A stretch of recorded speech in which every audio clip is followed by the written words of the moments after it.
ಹಿಮದ ಹೃದಯದಲ್ಲಿ ಅರಳಿದ ಹೂ ಭಾಗ 14. ರುದ್ರನಿಂದ ಏಟು ತಿಂದು ಓಡಿ ಹೋಗಿದ್ದ ರೌಡಿಗಳೆಲ್ಲರೂ ಒಂದು ಕತ್ತಲೆಯ ವೇರ್ಹೌಸ್ ಒಳಗೆ ಕೂತು ನರಳುತ್ತಿದ್ದರು.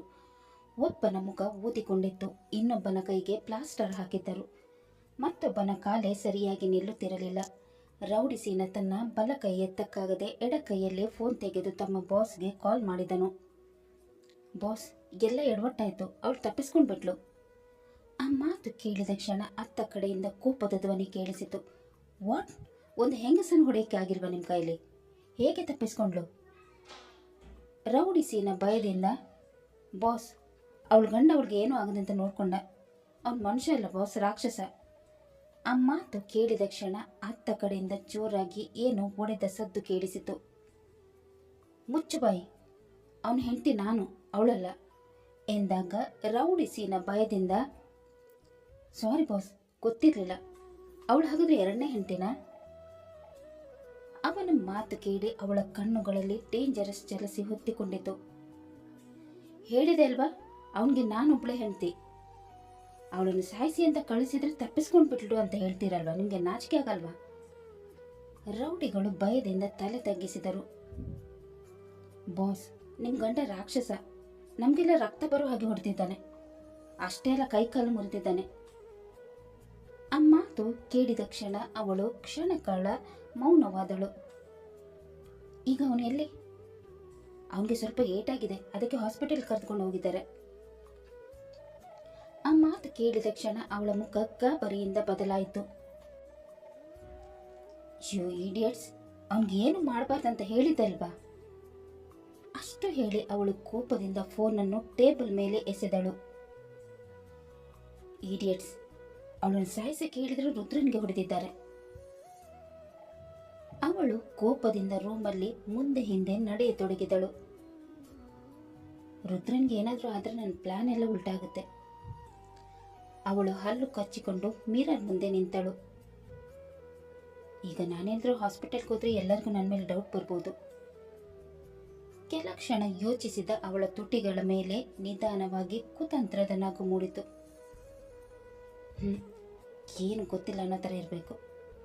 ನಾಳೆ ಬೆಳಿಗ್ಗೆ ಡ್ರಾಮಾ ಮಾಡಿ ಆಮೇಲೆ ಹಾಸ್ಪಿಟಲ್ಗೆ ಹೋಗಿ ಕನ್ಸರ್ನ್ ತೋರಿಸಿ ಒಳ್ಳೆ ನಾಟಕ ಮಾಡಿದ್ರಾಯಿತು. ಅವಳು ನಿಧಾನವಾಗಿ ತನ್ನ ಕೂದಲನ್ನು ಸರಿಪಡಿಸಿಕೊಂಡಳು. ಮೀರಾ, ಈ ಬಾರಿ ತಪ್ಪಿಸ್ಕೊಂಡೆ, ಅದು ಪ್ರತಿ ಬಾರಿ ನಿನ್ನ ಲಕ್ ಚೆನ್ನಾಗಿರುತ್ತೆ ಅಂತ ಅನ್ಕೋಬೇಡ. ಯಾವಾಗಲೂ ರುದ್ರನ ಪ್ರೊಟೆಕ್ಷನಲ್ಲಿ ಇರೋಕ್ಕಾಗಲ್ಲ. ಒಂದಿನ ನಿನ್ನ ರುದ್ರನ ಲೈಫ್ನಿಂದ ಪರ್ಮನೆಂಟ್ಲಿ ತೆಗೆದು ಹಾಕ್ಬಿಡ್ತೀನಿ. ಅವಳ ಕಣ್ಣುಗಳಲ್ಲಿ ಈಗ ದ್ವೇಷದ ಕಿಡಿ ಹೊತ್ತಿ ಉರಿಯುತ್ತಿತ್ತು. ಹಾಸ್ಪಿಟಲ್ ರೂಮ್ ಸಂಪೂರ್ಣ ಮೌನವಾಗಿತ್ತು. ಬೆಡ್ ಮೇಲೆ ರುದ್ರ ಅನ್ಕಾನ್ಷಿಯಸ್ ಆಗಿ ಮಲಗಿದ್ದನು. ಕೈಗೆ ಬ್ಯಾಂಡೇಜ್, ಮುಖದ ಮೇಲೆ ಸಣ್ಣ ಗಾಯಗಳು. ನಿದ್ರೆಯಲ್ಲೂ ಅವನ ಮುಖ ಗಂಭೀರವಾಗಿತ್ತು. ಮೀರಾ ಅವನ ಹತ್ತಿರ ಚೇರ್ ಮೇಲೆ ಕೂತು ಅವನನ್ನೇ ನೋಡುತ್ತಿದ್ದಳು. ಅಷ್ಟರಲ್ಲಿ ಒಬ್ಬ ನರ್ಸ್ ರೂಮ್ ಒಳಗೆ ಬಂದರು. ಮೇಡಮ್, ನೀವು ರೆಸ್ಟ್ ಮಾಡಿ, ಅವ್ರಿಗೆ ಇಂಜೆಕ್ಷನ್ ಎಫೆಕ್ಟ್ನಿಂದ ನಿದ್ದೆ ಬಂದಿದೆ. ಇನ್ನು ಎಷ್ಟು ಹೊತ್ತು ಕಾಯ್ತೀರಾ? ಸ್ವಲ್ಪ ಮಲ್ಕೊಳ್ಳಿ ಎಂದು ಹೇಳಿ ಹೊರ ಹೋದರು. ಆದರೆ ಮೀರಾಳಿಗೆ ನಿದ್ರೆ ಮಾಡಲು ಮನಸ್ಸೇ ಆಗಲಿಲ್ಲ. ಇವರಿಗೆ ಪ್ರಜ್ಞೆ ಬರೋ ತನಕ ನನಗೆ ಸಮಾಧಾನ ಇಲ್ಲ ಎಂದು ಮನಸ್ಸಿನಲ್ಲಿ ಅಂದುಕೊಂಡಳು. ಅವಳು ನಿಧಾನವಾಗಿ ಮುಂದೆ ಬಾಗಿ ಬ್ಯಾಂಡೇಜ್ ಹಾಕಿದ್ದ ರುದ್ರನ ಕೈ ನೋಡಿದಳು. ನನ್ನನ್ನು ಕಾಪಾಡೋಕೆ ಇಷ್ಟೊಂದು ನೋವು ಮಾಡಿಕೊಂಡ್ರು ಅಂತ ಅಂದುಕೊಂಡವಳ ಕಣ್ಣು ಮತ್ತೆ ತೇವವಾಯಿತು. ಸ್ವಲ್ಪ ಹೊತ್ತು ಹಾಗೆ ಕುಳಿತಿದ್ದ ಅವಳಿಗೆ ದಣಿವಿನಿಂದ ಕಣ್ಣುಗಳು ಭಾರವಾಗತೊಡಗಿತು.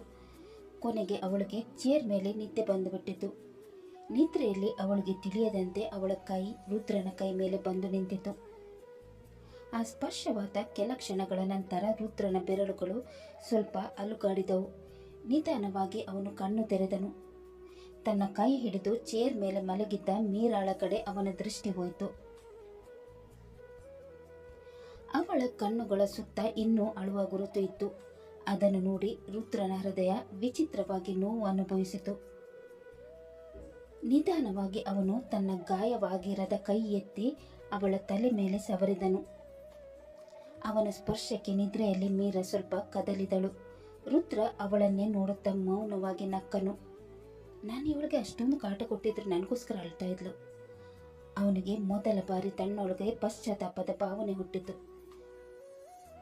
ನನ್ನಿಂದ ಭಯಪಟ್ಟು ನಡುಗೋ ಹುಡುಗಿ ನನಗೇನಾದರೂ ಆಗ್ಬಿಟ್ರೆ ಅಂತ ಅಳ್ತಾ ಇದ್ದಾಳೆ. ಅವನು ನಿಧಾನವಾಗಿ ಅವಳ ಕೂದಲನ್ನು ಸರಿಸಿದನು.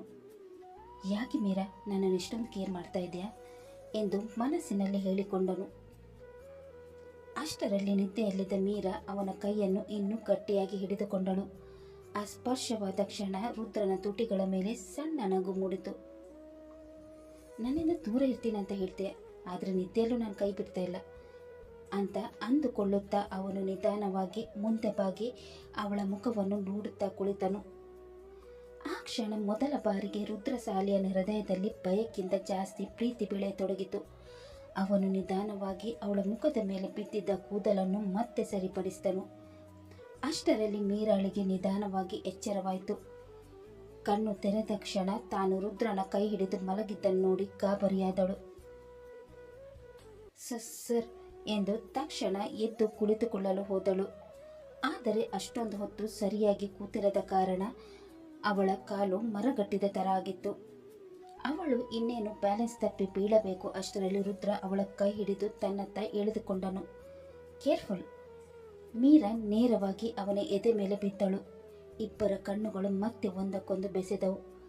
ಅವಳ ಹೃದಯ ಜೋರಾಗಿ ಹೊಡೆದುಕೊಳ್ಳತೊಡಗಿತು. ಅಷ್ಟರಲ್ಲಿ ಅವಳ ದೃಷ್ಟಿ ಅವನ ಗಾಯವಾಗಿದ್ದ ಕೈ ಕಡೆ ಹೋಯಿತು. ಬ್ಯಾಂಡೇಜ್ ಮೇಲೆ ಮತ್ತೆ ಸ್ವಲ್ಪ ರಕ್ತ ಕಾಣಿಸುತ್ತಿತ್ತು. ಅದನ್ನು ನೋಡಿ ಮೀರಾ ಭಯದಿಂದ ತಕ್ಷಣ ದೂರ ಸರಿದಳು. ಸಾರಿ ಸರ್, ಬೇಕಂತ ಮಾಡಿಲ್ಲ. ಮತ್ತೆ ಅವನಿಗೆ ನೋವಾಯಿತು ಅಂತ ಅಂದುಕೊಂಡ ಅವಳ ಕಣ್ಣುಗಳು ತುಂಬಿ ಬಂದವು. ಅವಳ ಕಣ್ಣೀರು ನೋಡಿ ರುದ್ರ ಕೆಲ ಕ್ಷಣ ಮೌನವಾಗಿ ಅವಳನ್ನೇ ನೋಡಿದನು. ನಂತರ ನಿಧಾನವಾಗಿ ತಣ್ಣನೆ ಧ್ವನಿಯಲ್ಲಿ ಕೇಳಿದನು, ಯಾಕೆ ಹೇಳ್ತಾ ಇದೆಯಾ? ನಾನು ಸತ್ತು ಹೋಗಿದ್ರೆ ನಿನಗೆ ಖುಷಿನೇ ಅಲ್ವಾ? ನಿನಗೆ ಕಾಟ ಕೊಡುವವರು ಯಾರೂ ಇರಲ್ಲ. ನಿನಗೆ ಇಷ್ಟ ಬಂದವ್ರ ಜೊತೆ ಇರ್ಬೋದು. ಅವನ ಮಾತು ಕೇಳಿದ ಕ್ಷಣ ಮೀರಾಳ ಕಣ್ಣುಗಳಿಂದ ಮತ್ತೆ ಕಣ್ಣೀರು ಹರಿಯತೊಡಗಿತು. ಅವಳು ತಕ್ಷಣ ತಲೆ ಅಡ್ಡಾಡಿಸಿದಳು. ಇನ್ನೊಬ್ಬರು ಸಾವು ಬಯಸುವಷ್ಟು ಕಟ್ಟುಕೊಳ್ಳೋ ನಾನಲ್ಲ. ರುದ್ರ ಅವಳನ್ನೇ ನೋಡುತ್ತಾ ಕೆಲ ಕ್ಷಣ ಮೌನವಾದನು. ನಂತರ ನಿಧಾನವಾಗಿ ಕೇಳಿದನು, ನನಗೆ ತುಂಬಾ ಕಾಟ ಕೊಟ್ಟಿದ್ದೀನಿ. ಬಲವಂತವಾಗಿ ನಾನು ಮದುವೆ ಆಗಿದ್ದೀನಿ. ಆದರೂ ಏಕೆ ನನಗೋಸ್ಕರ ಅತ್ತೆ? ಅವನ ಮಾತು ಕೇಳಿ ಮೀರಾ ಸ್ವಲ್ಪ ಹೊತ್ತು ಮೌನವಾದಳು. ಯಾಕೆ ಅವಳಿಗೆ ನೋವಾಯಿತು ಅಂತ ಅವಳಿಗೂ ಕೂಡ ಗೊತ್ತಿರಲಿಲ್ಲ. ಅಷ್ಟರಲ್ಲಿ ರುದ್ರ ಮತ್ತೆ ನಿಧಾನವಾಗಿ ಕೇಳಿದನು, ಹೇಳು. ಮೀರಾ ಗಾಬರಿಯಿಂದ ತಲೆ ತಗ್ಗಿಸಿಕೊಂಡಳು. ಗೊತ್ತಿಲ್ಲ ಎಂದು ನಿಧಾನವಾಗಿ ತಲೆ ಅಲ್ಲಾಡಿಸಿದಳು. ಮತ್ತೆ ಸ್ವಲ್ಪ ಹೊತ್ತು ಮೌನ ವಹಿಸಿ, ನೀವು ನನ್ನನ್ನು ಆ ರೌಡಿಗಳಿಂದ ಕಾಪಾಡಿದ್ರಿ.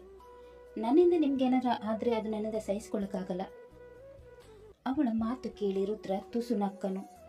ಅವನ ಹೃದಯಕ್ಕೆ ವಿಚಿತ್ರ ಸಮಾಧಾನ ಸಿಕ್ಕಂತಾಯಿತು. ಅಷ್ಟರಲ್ಲಿ ಮೀರಾ ನಿಧಾನವಾಗಿ ಹೇಳಿದಳು, ಮನೆಗೆ ಕಾಲ್ ಮಾಡಬೇಕು. ಶೌರ್ಯ ಸರ್ ನಂಬರ್ ಕೊಡಿ. ಆ ಮಾತು ಕೇಳಿದ ಕ್ಷಣ ರುದ್ರನ ಮುಖ ತಕ್ಷಣ ಗಟ್ಟಿಯಾಯಿತು. ಏನು ಬೇಕಾಗಿಲ್ಲ, ನಿನಗೆ ನಾನು ನೋಡ್ಕೊಳ್ಳೋಕೆ ಆಗಿಲ್ಲ ಅಂದರೆ ನೀನು ಹೋಗು ಎಂದು ಕೋಪದಿಂದ ಹೇಳಿದನು. ಅವನ ಧ್ವನಿ ಕೇಳಿ ಮೀರಾ ಗಾಬರಿಯಾದಳು. ಮನೆಯವ್ರು ನೀವು ಎಲ್ಲ ಅಂತ ಗಾಬರಿ ಪಡ್ಕೊಳ್ತಾರ ಅಂತ ಹೇಳಿದೆ.